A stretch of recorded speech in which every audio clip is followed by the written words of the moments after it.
Since so many people in my comment section seem to be upset about women bitching and complaining about getting equitable pay and resources in sports, let's look back at a few moments in history where male athletes bitched and complained, or as I like to call it, advocated for better pay and resources. Because I love a history lesson. In the 1960s, the MLB Players Association advocated to take away the reserve clause, which restricted the ability for players to have free agency. And finally, in the 70s, they were given the ability to have free agency, which dramatically increased their salary and revenue share. In the 1990s, the NFL Players Association also fought for free agency that would increase the salaries that players were allowed to get, as well as fighting for pension plans and revenue share.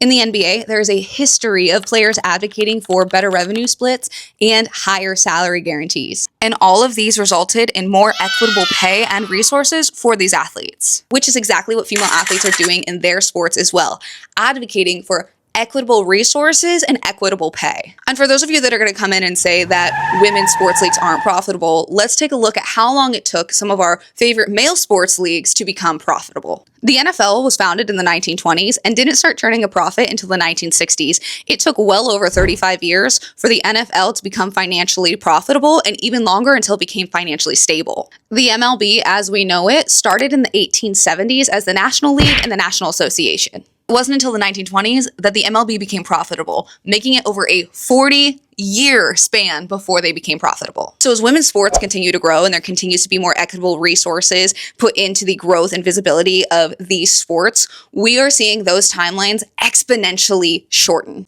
A great example of this is Unrivaled. It's only in their second season, and last season they were recorded to break even, with this year in only year 2 of being a professional league looking to turn a profit. Building a business and turning a profit take time, but that doesn't mean the people who are working at those businesses and putting in the time shouldn't get equitable pay and equitable resources. Male athletes have been advocating for their resources and their pay for years, as they should, and female athletes are starting to do the same.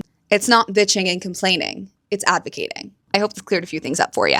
Anyway, that's it. Gotta go. Bye.